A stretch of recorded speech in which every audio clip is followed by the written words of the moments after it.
The New York Knicks had a relatively quiet offseason. They signed Donte DiVincenzo in free agency, re-signed Josh Hart, added a few two-way players, and traded away Obi Toppin. Other than that, they really didn't make any other moves to help improve their roster. And that tells me a lot. It tells me that the New York Knicks are looking for leaps and jumps from some of their young players in Emmanuel Quickley, Quentin Grimes, and RJ Barrett. But it also tells me that they're looking for more from their leaders in Jalen Brunson and Julius Randle. And speaking about Randle, he was recently seen in the gym with assistant head coach Johnnie Bryant, and apparently Bryant has been pushing Randle to new levels with his game. Not only that, but it seems like the New York Knicks have officially let go of a former draft pick. We're also going to look at when the NBA trade deadline is, because that's going to be an important date, not only for the New York Knicks, but for every NBA team around the league. We're going to look into this and so much more today. Let's get started. Johnnie Bryant, assistant head coach for the New York Knicks, has apparently been pushing Randle to new levels. Now, Randle had ankle surgery earlier in the offseason, so clearly he's been working on his game, working out a lot more, and trying to get back into game shape, getting ready for training camp, which is in a few weeks. So because of that, a lot of players and a lot of people that he's been working out with have been pushing him to be better, to be back to the Randle that we used to know, but not only that, elevate his game even further and push past his limits. And in a recent workout video, Randle basically stated that Johnnie Bryant was pushing him extremely hard. Roll the clip. Check it out. What this man right here do to me is criminal. Criminal. They should put you in jail. I didn't do anything. They should put you in jail. I missed you. What a great clip and moment there between Julius Randle and Johnnie Bryant. You can tell they have a good relationship. But honestly, Johnnie Bryant has that type of relationship with nearly every New York Knicks player and nearly every player that he comes into contact with. He had a great relationship at one point with Donovan Mitchell. So it's clear, with player relations, Johnnie Bryant for the New York Knicks is the go-to person. That is absolutely clear. But not only that, he has been pushing Randle to clearly new levels and new heights. Randle even said, jokingly obviously, that what this man does to me, speaking about Johnnie Bryant, is criminal because he's pushing him harder and harder, more and more each and every day to push past his limits, push past that surgery, get back to being the Randle that we know and love. But not only that, push past his limits so he can become an even better Randle for next season. I said it at the top of the show. The New York Knicks really added Donte DiVincenzo as that next shot creator, passer, and scorer. Other than that, we're going to need to get leaps from Quentin Grimes, RJ Barrett, and Emmanuel Quickley to help fill in that need for shooting. But if Randle can also take a next step in his game, pass a little bit more, play more bully ball inside, shoot the three with a little bit more efficiency, not only his game, but the New York Knicks entirely can get better overall if Randle takes a little bit more of a jump and stays more consistent with his game. A lot of people are asking me, can Julius Randle do it? Is it sustainable?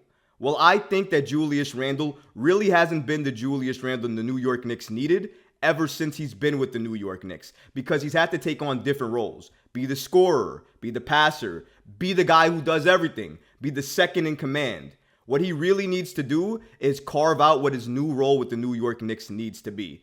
Obviously, with the talent that we have on this roster, him playing heavy ISO ball isn't the way to maximize his abilities or help this roster. Really, and I've argued this before, if you put Randle as a pass-first player more than a score-first player, I think the New York Knicks will be unlocked and they'll play even better basketball.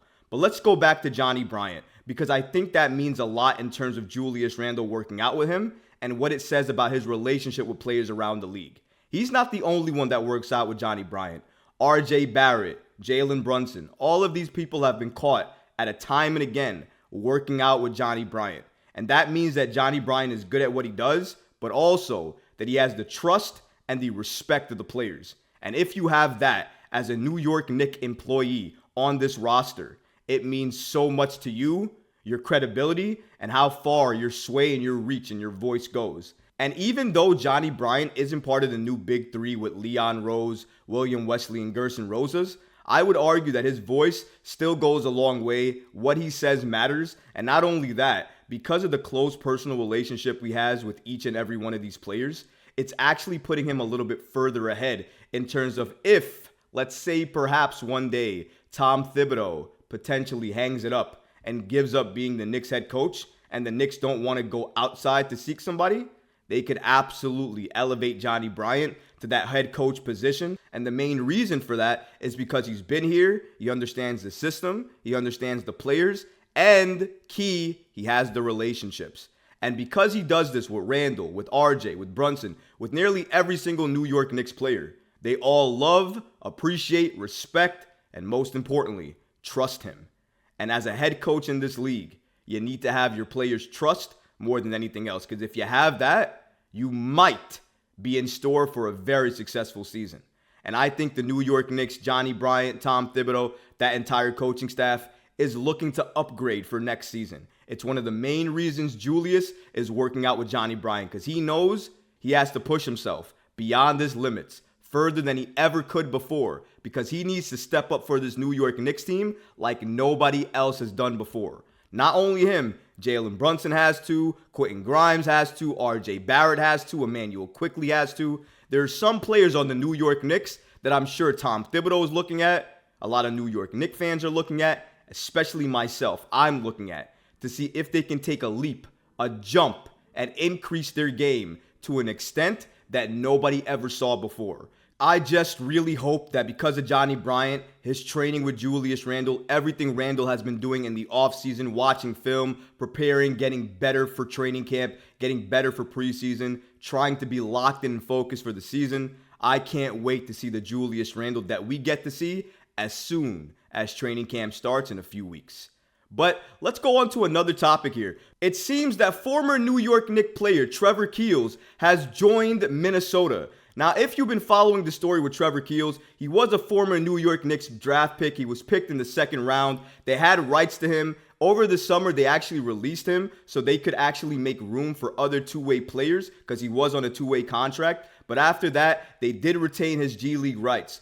But according to the Westchester Knicks actually acquired the returning player rights to Matt Lewis and a 2024 first-round pick from the Iowa Wolves in exchange for the returning player rights to Trevor Keels. And according to John Krasinski from The Athletic, he states that the Timberwolves have reached an agreement with Trevor Keels on a contract for training camp.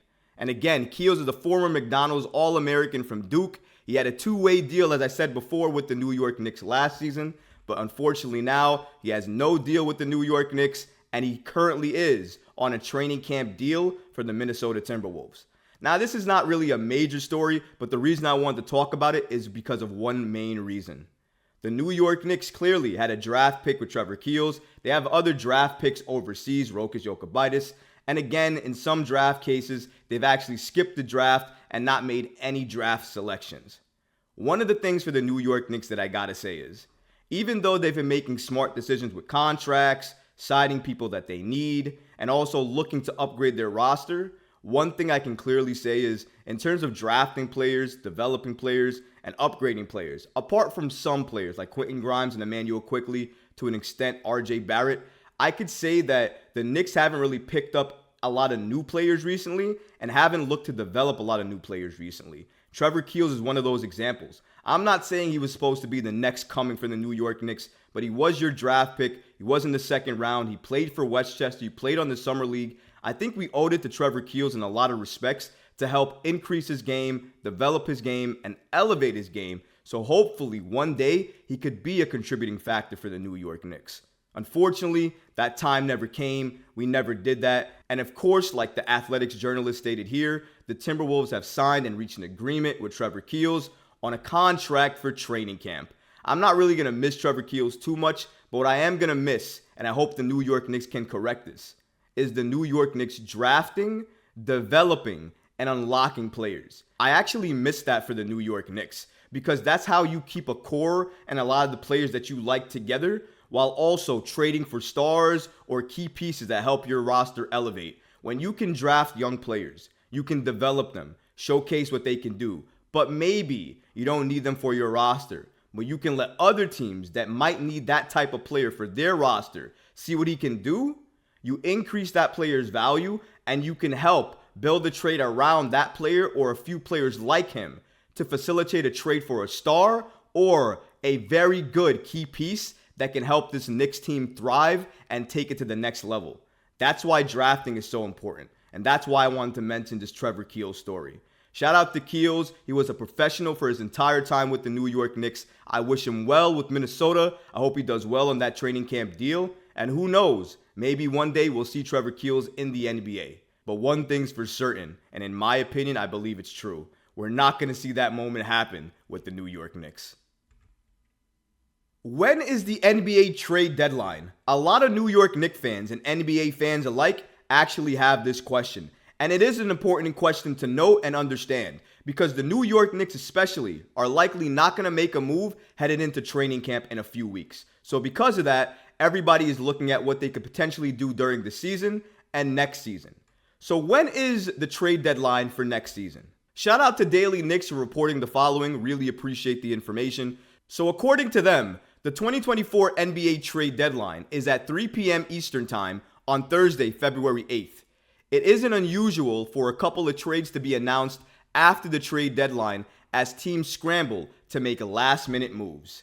That's an important date to note, and for the New York Knicks, it may be a date that could change everything. The New York Knicks still have not traded for that superstar. There are still a lot of stars that may become disgruntled around the league, and the New York Knicks look like they're going to remain patient with their assets, patient in terms of building out this roster, and are going to stay committed to their cause of adding a star player or superstar player for the right price that they want to pay. And if the price is too expensive or it's not the right player, they're not going to go after them. I think we've seen time and time again Leon Rose do this, so I think it's something that we can look at now and believe. Every star is likely not going to come to the New York Knicks, and every star package that another team wants may not be the package that Leon Rose is okay and comfortable with giving them, and we have to remember that. As mentioned, the trade deadline is on February 8th at 3 p.m. Eastern Time, and that's a time that New York Knicks fans are going to want to watch. I'm not saying the New York Knicks are guaranteed to make a move,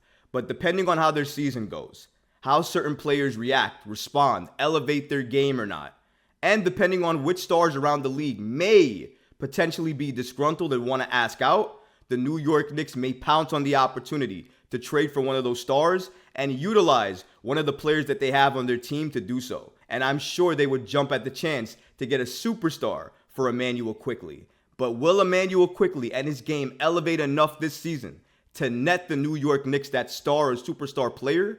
Really only time will tell. But I'm going to be watching the NBA season and the New York Knicks season very, very closely. And I'm going to be watching what moves and decisions they're going to be making up to the trade deadline of next season.